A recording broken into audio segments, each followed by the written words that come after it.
신앙의 동지 여러분 안녕하십니까? 서정교회 최영석 목사입니다. 오늘 여러분과 함께 은혜를 나누고 싶은 말씀은 신약성경 요한일서 3장 9절 말씀입니다. 제가 본문을 봉독해 드리겠습니다. 하나님께로서 난 자마다 죄를 짓지 아니하나니 이는 하나님의 씨가 그의 속에 거함이요 저도 범죄치 못하는 것은 하나님께로서 났습니다. 말씀 제목은 하나님께로서 난 자입니다. 오늘 본문에는 하나님께로서 난 자에 대해서 언급을 하고 있습니다. 이 하나님께로서 난 자는 누구인지, 사도 요한이 어떤 의미로 이렇게 말씀했는지, 그리고 이 하나님께로서 난 자는 죄를 짓지 아니한다고 했는데 그 의미는 어떤 의미인가 한번 살펴보도록 하겠습니다. 첫째, 하나님께로서 난 자. 하나님께로부터 난 사람은 죄를 짓지 않는다고 본문에 말씀하고 있습니다. 이 본문을 하나님께로서 났다는 말씀을 거의 대부분이 중생한 용어로 해석하는 분들이 거의 대부분입니다. 그러나 중생은 하나님께로서 난 것이 아닙니다. 우리 영은, 즉 영이라고 하는 우리의 성도의 중생한 영은 지음을 받은 것입니다. 하나님께서 성도의 영을 지으셨죠. 창조했습니다. 창세기에 보면 이 지음받았던 영이 아담의 타락으로 하나님과의 관계가 끊어진 상태로 있다가 예수님의 구속으로 다시 하나님과 생명적 관계를 맺게 되었는데 그것을 중생이라 합니다.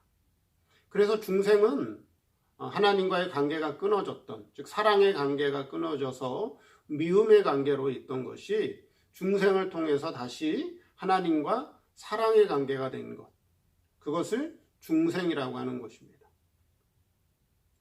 중생은 하나님과의 관계가 미움의 관계로 있다가 사랑의 관계로 회복되는 것을 중생이라고 하는 것입니다. 육은 흙으로 지은 것이기 때문에 피조된 것이라 그렇게 말씀드릴 수 있죠. 그래서 성도의 육은 흙으로 피조되었고 성도의 영은 영체로 피조되었습니다. 즉 만들어졌습니다. 이것을 하나님께로 낳았다 이렇게 할 수는 없다는 거죠. 그래서 본문에서 하나님께로서 난 사람이다, 낳았다라고 하는 헬라어 원어는 겟나오로 되어 있습니다. 겟나오.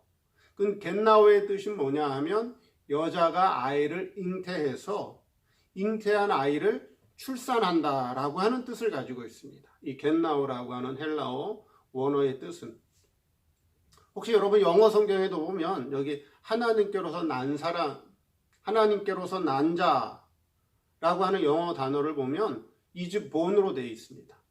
즉 여자가 아이를 출산한다라고 하는 뜻으로 되어 있다라고 하는 거죠. 그래서 한글 킹 제임스 성경에는 이 본문을 어떻게 번역을 해놨냐면은 다음과 같이 번역을 해놨습니다. 하나님께로부터 태어난 사람은 누구나 죄를 짓지 아니하나니 이는 하나님의 씨가 그 사람 안에 거함이요 또 죄를 지을 수 없는 것은 그가 하나님께로부터 태어났기 때문이라. 한글 킹 제임스 성경에서는 아예 하나님께로부터 태어났다 그렇게 표현을 하고 있다라고 하는 거죠. 그래서 성부 하나님 세계에서 하나님께로부터 난 자는 누구냐? 이 하나님께로부터 난 자는 바로 하나님 아들의 생명을 말씀하는 것입니다. 이 하나님의 생명이 하나님 아버지께로부터 생명이 나왔다. 관계는 부자 관계로, 아들의 관계로 나왔기 때문에 이것을 아들의 생명이다. 그렇게 표현할 수 있는 것입니다. 여기서 하나님께로부터 난 자는 하나님께로부터 직접 나온, 이거는 기본 생명이다. 또는 존재적 생명을 말합니다. 또한 하나님과 영원한 부자 관계로, 영원한 부자 관계로 함께 살 수 있는 아들의 생명을 말씀한다 하는 거죠. 이 아들의 생명은 하나님이 지으신 피조한 그런 존재가 아니라 하나님께로부터 직접 나온 생명이다. 그래서 우리 스승 목사님이 이것을 생출이라 그렇게 표현하셨습니다.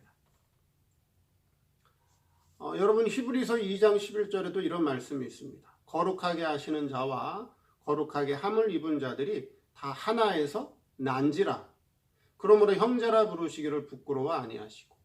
그럼 여기 거룩하게 하시는 자는 위적 아들인 성자 하나님을 말씀하는 거고, 거룩하게 함을 입은 자들은 성도들, 우리 성도들의 영의 주격으로 있는, 영의 주인으로 있는 아들의 생명을 전제로 하는 말씀입니다.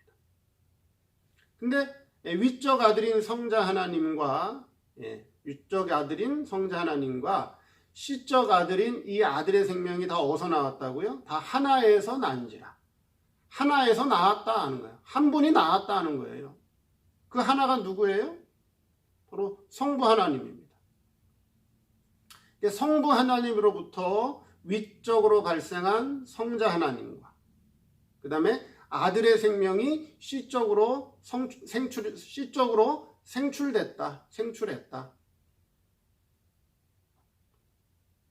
즉 하나님께로부터 난 자는 하나님께서 창조하거나 만드신 피조물을 의미하는 것이 아니라 하나님께로부터 직접 나온 또는 하나님께로부터 직접 생출된 신의 본질과 본성을 가진 하나님 아들이다. 그래서 성도의 구성 요소를 본다면 하나님 아들의 생명이 있고, 이건 하나님께로부터 직접 나온 아들의 생명이 있고, 이것은 신성이죠. 자, 그 다음에 성도의 영이 있고, 그 다음에 성도의 몸이 있습니다. 그래서 성도는 생명과 영과 육으로 세 가지로 구성되어 있습니다. 근데 불택자는 영과 육으로만 두 가지로만 구성되어 있다. 이것을 분명히 잘 구별해 보시기 바랍니다. 그래서 하나님께로부터 난 자, 이거는 지음받은 존재, 하나님께서 피조된 존재를 말씀하시는 것이 아니라 하나님께로서 난 자는 하나님께로부터 직접 나온, 하나님께서 직접 낳은 신의 본질과 본성을 가진 아들이라고 하는 거죠. 두 번째, 죄를 짓지 아니한다. 본문에는 하나님께로서 난 자마다 죄를 짓지 아니한다. 이렇게 말씀하고 있죠. 자, 죄를 짓는다는 뜻은 하나님의 뜻을 거스린다는 것인데요. 여기 하나님께로부터 난 자는 다른 말로 하면 하나님의 뜻을 거스리지 않는다. 그런 뜻이 되겠죠. 그 이유는 하나님께로부터 직접 나았기 때문에 그렇다는 것입니다. 더 자세히 설명하면 왜 하나님께로부터 난 자가 죄를 짓지 아니하느냐? 더 자세히 설명한다면 이 아들의 생명은 하나님의 본질과 본성, 하나님과 본질과 본성이 신성으로서 하나님과 같기 때문에 하나님의 뜻을 거역하거나 어길 수 없다는 것입니다. 죄를 짓는다라고 하는 것은 하나님과 본질과 본성이 같지 않으면, 즉 신의 본질과 본성으로 같지 않으면 죄를 지을 수밖에 없는 것입니다. 아담이 왜 범죄했는가? 아담이 왜 타락했는가 하는 것입니다. 아담의 영과 육체는 하나님께로부터 지음받은 겁니다. 하나님께서 창조하신 것입니다. 아담의 영과 육체는 하나님의 본질과 본성이 같지 않기 때문에 아담의 육체는 하나님과 본질과 본성이 같지 않기 때문에 하나님의 뜻을 끝까지 따를 수 없었던 것입니다. 그러나 하나님께로서 난 자, 즉 이 아들의 생명은 하나님과 본질과 본성이 같기 때문에 죄를 짓지 않는 것입니다.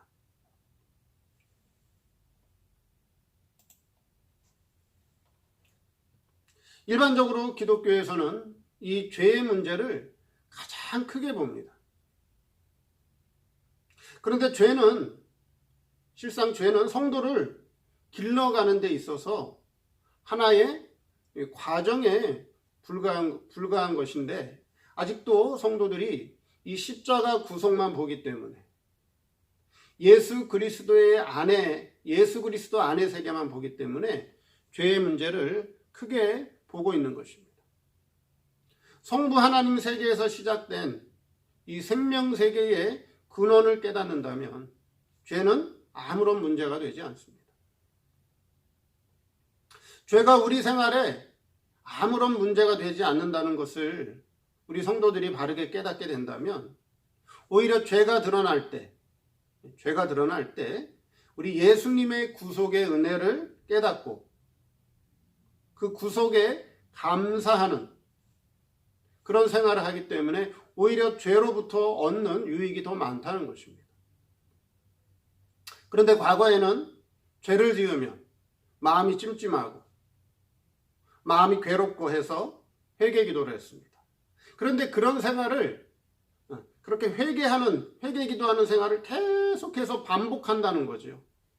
반복하는 생활의 연속이었습니다. 그런데 이 죄의 문제를 예수님이 실제는 다 해결해 주셨고, 지금은 성신 하나님께서 성도가 죄를 지을 때 너 죄 지었다 깨닫게 해 주심으로 말미암아 바른 신앙으로 돌아서게 하는, 그래서 이 죄를 통해서 오히려 하나님께서 우리에게 은혜를 깨닫게 해 주시고 성화 구원을 입혀 주시는 은혜를 주십니다. 실상 성신 하나님이 깨닫게 해 주시지 않으면 우리 성도는 죄를 짓고도 죄인지 모르고 그냥 넘어가는 것이 얼마나 많은지 몰라요.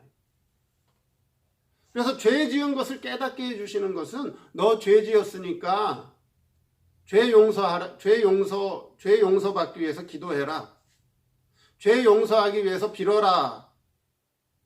그래서 죄를 깨닫게 해주시는 것이 아니라, 이 죄는 이미 어떻게 된 거예요? 예수님이 죄의 문제를 해결해 주신 죄예요. 이미 다 용서받은 죄라고 하는 것이죠.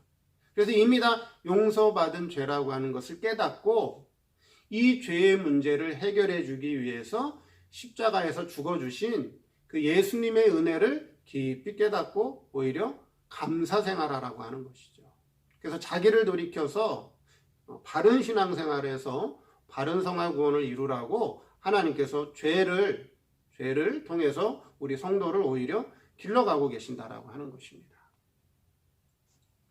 그래서 죄를 짓지 아니한다라고 하는 것은, 하나님께로부터 난 자는 죄를 짓지 아니한다라고 하는 것은 이 아들의 생명, 하나님께로부터 직접 나온, 하나님께로부터 직접 생출된 이 아들의 생명은 신의 본질, 하나님 아버지의 신의 본질과 본성이 같기 때문에 죄를 지을 수 없다라고 하는 것입니다. 근데 이 아들의 생명은 신의 본질과 본성만 가지고 있지 뭐가 없다고 말씀드렸죠? 예. 하나님 아버지에게 있는 신의 능력과 영광은 없다. 그래서 하나님께서 이 아들의 생명에게 영체를 입히고 이 영체에게 육체를 입혀 우리를 세상에 보내신 것은 세상에서 신앙생활을 통해서 세상에서 여러 가지 일들을 경험하게 함으로 말미암아 우리 아들의 생명에게 능력과 영광을 입혀주기 위해서 하나님께서 우리를 세상에 보내신 것이다. 그래서 우리 성도가 이 육체를 입고 이 세상에서 살아가는 기간이 아주 중요한 기간입니다. 이때 구원을 이루어야 되고 이때 하나님의 능력과 영광을 입어야 된다라고 하는 것이죠. 마지막으로 셋째, 이는 하나님의 씨가 그의 속에 거함이요. 왜 하나님 아들의 생명을 또 왜 씨라고 표현했느냐 하는 것입니다. 씨라고 두 번째에서 말씀드린 것처럼 이 씨라고 표현한 것은 하나님과 똑같은 신의 본질과 본성이 본성을 가지고 있기 때문에 그것을 씨라고 표현한 것입니다. 성도의 중생한 영은 이건 하나님의 씨라고 할 수 없습니다. 왜 하나님의 씨라고 중생한 영을 말할 수 없다고 말씀드렸죠? 그것은 성도의 영은 하나님의 신의 본질과 본성이 같지 않기 때문입니다. 다르다는 거죠. 피조된 영은 하나님께서 만드신, 피조하신, 하나님께서 창조하신 영은, 만드신 영은 신의 본질과 본성이 아니다, 다르기 때문이다. 그래서 하나님의 씨라고 표현할 수 없다라고 하는 것이고, 여기서 하나님의 씨라, 이는 하나님의 씨가 그의 속에 거하며, 아들의 생명을 또 하나님의 씨라고 표현하는 것은 신의 본질과 본성을 가지고 있다. 하나님과 같은 신의 본질과 본성을 가지고 있기 때문에 그것을 하나님의 씨라고 표현한 것이고, 저도 범죄치 못하는 것은 하나님께로서 났습니다. 그래서 하나님의 씨가 하나님께로부터 직접 나왔기 때문에 범죄할 수 없다. 그렇게 표현하고 있는 것이죠. 그래서 우리 성도는 우리 성도 자신의 자체적인 종기성을 깨달아야 됩니다. 우리가 세상에서 보여지는 것은 부족해 보이고 연약해 보이고 세상 사람들이 인정하지 않고 몰라준다고 해도 또 내가 내 자신을 볼 때도 참 부족해 보이지만, 그러나 우리 성도 속에 보이지 않는 하나님 아들의 생명이 내 안에 있다라고 하는 것을 깨닫게 된다면 자신의 자체적 존귀성을 깨닫게 된다라고 하는 것이죠. 자기가 얼마나 존귀한 존재라고 하는 것, 내가 얼마나 귀한 존재라고 하는 것을 깨달을 때에 이 세상에 대한 미련을 두지 않습니다. 이 세상에 대한 욕심을 가지지 않고 이 세상에 대한 미련을 갖지 않는다는 것이죠. 그런데 성도 자신의 자체적 존귀성을 깨닫지 못하기 때문에 자꾸 세상을 바라보게 되고 세상이 커 보이고 세상을 갖고 싶고 세상에 대한 욕심을 가지고 살게 된다는 것입니다. 그래서 우리 성도 속에는 영원한 하나님께로부터 직접 나온, 하나님께로부터 직접 생출된 신의 본질과 본성을 가진 하나님 아들의 생명이 있다. 신성이 있다. 이것을 바르게 잘 깨달으시고 오늘 본문 말씀을 통해서 자기의 자체적인 존귀성을 깨닫는 그런 귀한 시간이 되기를 바랍니다. 감사합니다.